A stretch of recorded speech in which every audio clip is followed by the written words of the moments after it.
Yeah, throw them on.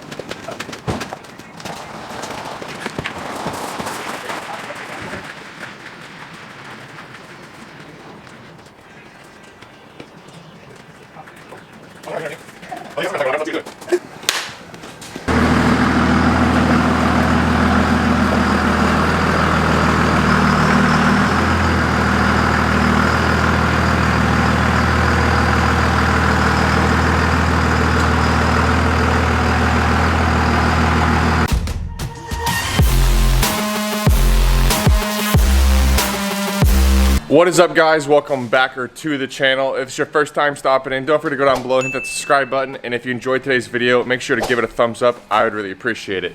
It's a nice, cool, cloudy day here in the Northwest today. Probably about 62, 63, Josh, what would you say? I'd say that, but probably pushing 65 now. As you can see, we're back here over at, well, first video at Josh's, but today we're gonna work on his truck. Josh, what are we doing?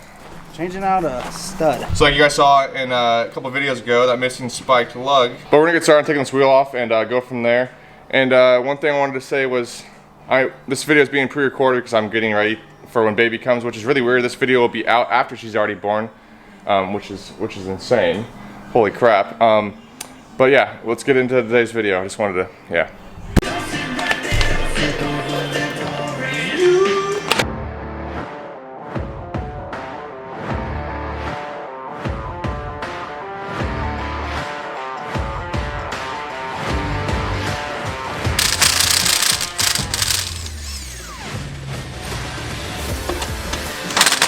Can I help you?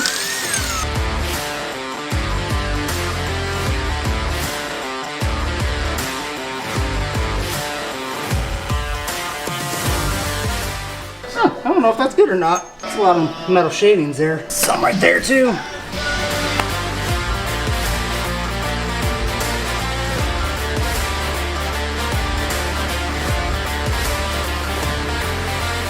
So here's the main stud that we're going to be replacing here. You can see it's all rusted because there was a lug nut on it, but it's pretty messed up.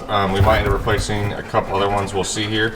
But as I get attacked by the dogs, we're going to get started on tearing into this and seeing how many of these we're going to end up replacing.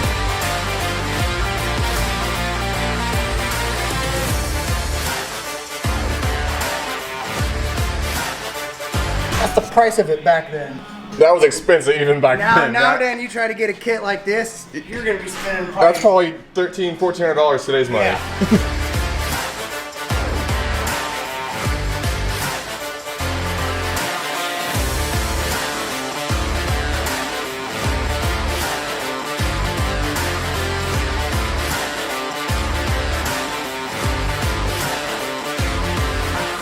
No!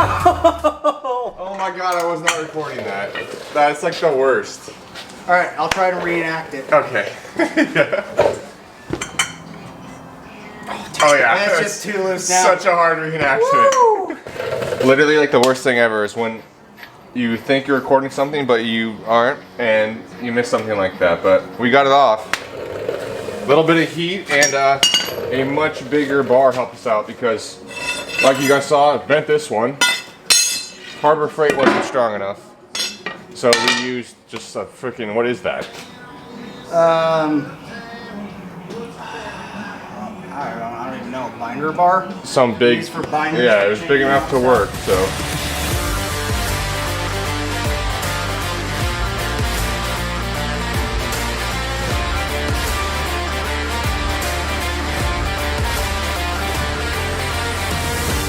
All right, Joshua, what do you got going on?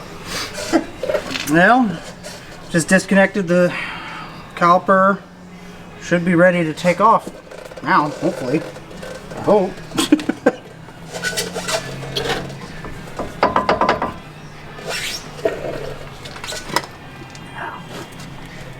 Took my glasses off right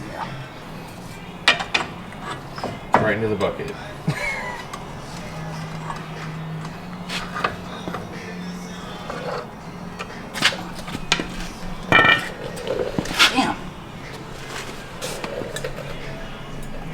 Those pads have been on there for a while. I'm surprised they're that good.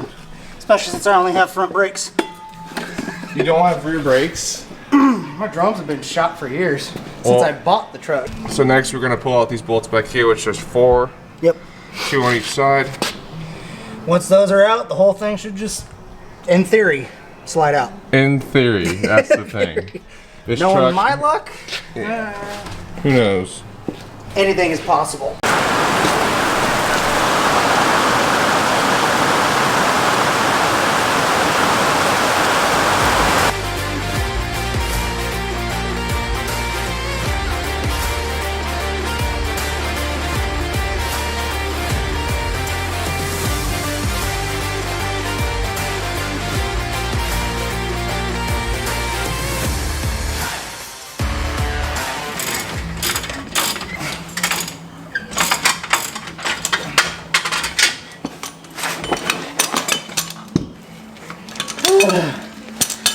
Holy balls. Well, that took a while, what you say? Yeah, I should probably clean that up before I put that shit back on, huh?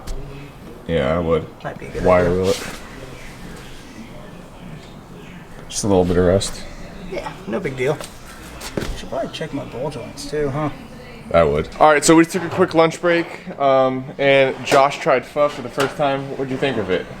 Pretty good. I would recommend it. All right, so I mean, it's one of my personal favorites. Kenzie got me turned on to it. I love it. Got Josh trying it. Now he likes it. That's cool. But like you guys saw before we stopped, we got the rotor and the hub off. And what we're gonna do now is we're gonna clean up all the rust on the knuckle here. We're gonna take either a wire wheel or a sanding pad and clean this up. I forgot to bring my freaking angle grinder over because I wanted to try out the new Milwaukee angle grinder I picked up, but I forgot it. So we're gonna get the knuckle cleaned up and then work on getting the new stud put in and then getting this all reassembled. Longer than we expected to get the rotor and the hub off. Kind of a pain in the butt. Way longer. Yeah, way longer. But like you guys saw, all we used was that puller and Josh hit the backside of it a little bit with a hammer. And over time, we were able to work it off there. Pain in the butt, yeah, but we got it off. But we're gonna clean this up and get the new stud in and get this all thrown back together.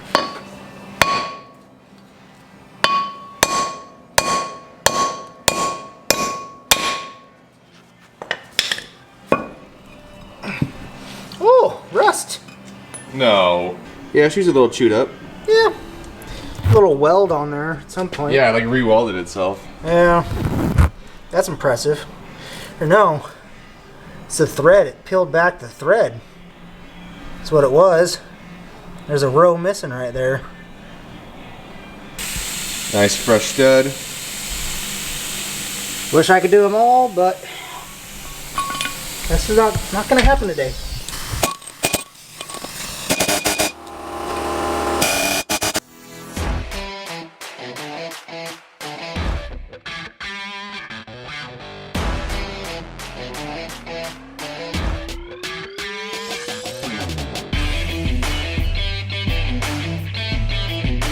Alright, so like you can see, we got the rotor and the hub back on. He put a new axle nut on. We got a new cotter pin sitting right there. We're working on getting the 4 back bolts that hold us in. And we got 2 of them in, and we got the dust shield put back on, everything all lined up. Now we just have to go through. You can see we just mushroomed the head a little bit, so we're gonna file this down and see if we can fix them. You can tell which one I did. Oh, right, it is. With the hammer. Oh, yeah. That air hammer? Yep. Yeah. Don't try this at home, kids.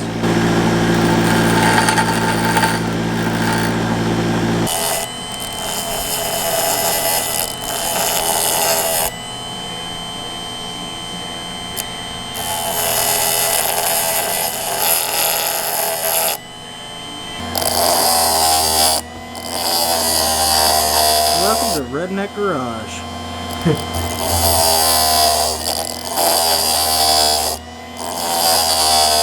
Alright, so just so people know, because I'm sure someone's going to say something about the bolts the way he did it, it worked. As you can see, they go on the 12 point perfectly fine. Hand me the other one. Here's the second one. Again, boom, perfectly fine. Boom, don't just go out and buy new ones, you got them fixed. So we're going to get those installed.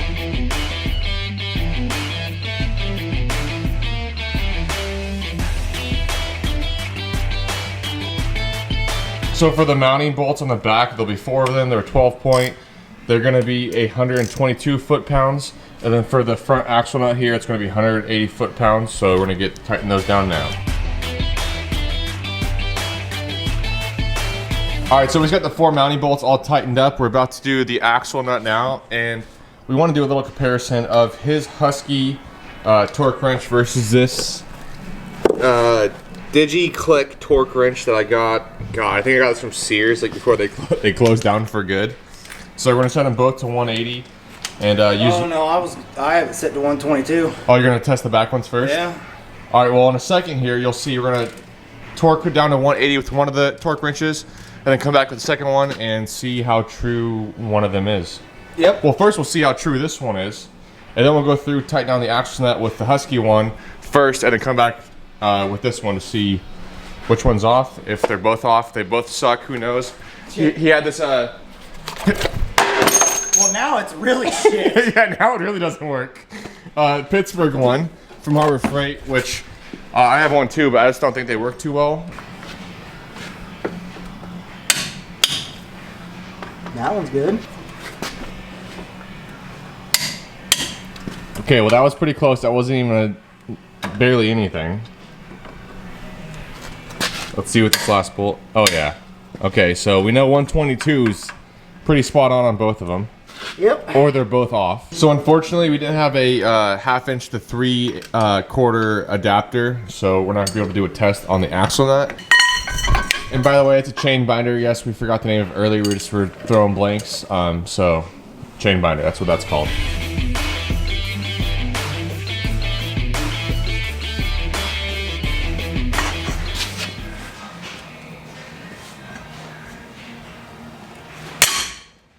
Did I just break it? I fucking hope not. Oh, you broke the wrench. Yep. Fuck! Whoops. That's an expensive mess up. Wow. Has anyone ever seen that happen before?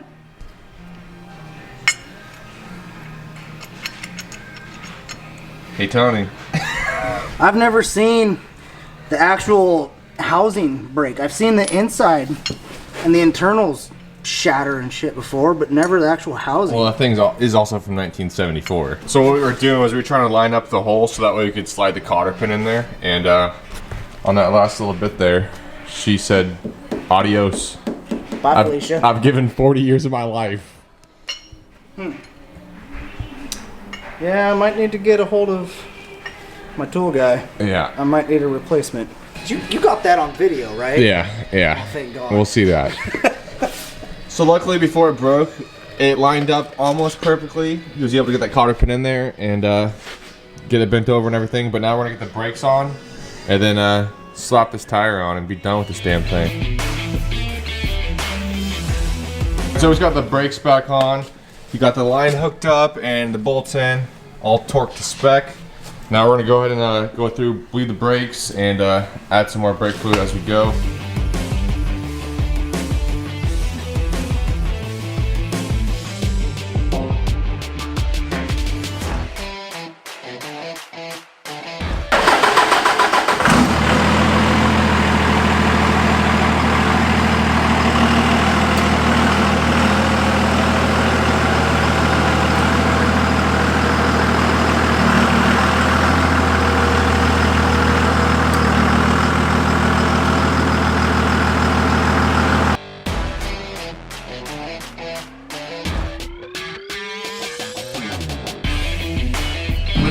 See the road at all. You can see your freaking radio, but you can't see, literally you can see my watch.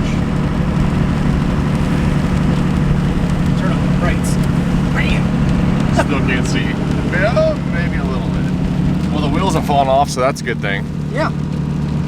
I can't see you either, but hey, you're there. Hey, who needs to see the road anyways? Yeah, you can't see, you literally can't see anything. That means you floor it. Floor it and hope for the best. And this is the only time I can't see shit. No. This is the only time I break my tires loose. I will not do it on dry pavement.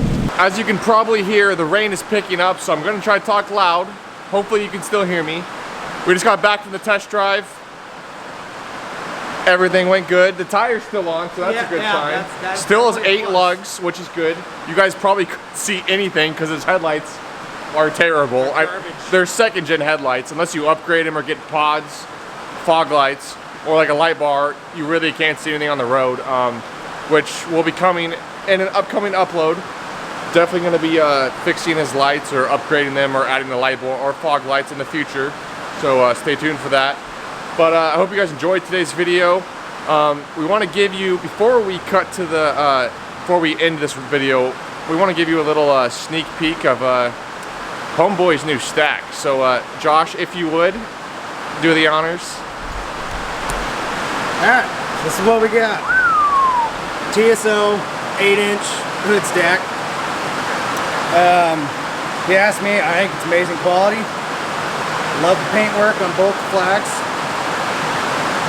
It, all around, it's just amazing quality, and I'm really excited to see it go on. We'll go into more detail about it in the video of the actual install and stuff. But just to give you like a size reference of how big this thing is, like it's massive. Like it can fit around your head. Insane. Yeah, it's massive. So it's got a 5-inch. It's set up for 5-inch here. So the pipe coming out of the hood. God, this rain is insane. Yeah. It's so loud. The pipe coming out of the hood will probably end up being 4-inch. So that way you have enough room to close the hood and not have to make sure it's perfectly lined up every time and like try to adjust it a little bit. But you don't God, have to worry about any of the vibrations. right, exactly. And any loud like rattling sounds that'll be annoying. Anyways, I hope you guys enjoyed today's video. If you did, don't forget to give it a thumbs up. If you're new here, go down below, hit that subscribe button. I'd really appreciate it, and we'll see you in the next upload. All right, so like you guys can... All right, so your true colors. I'm leaving that in.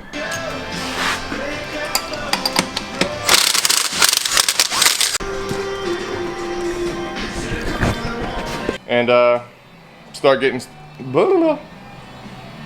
Take 2. Yeah.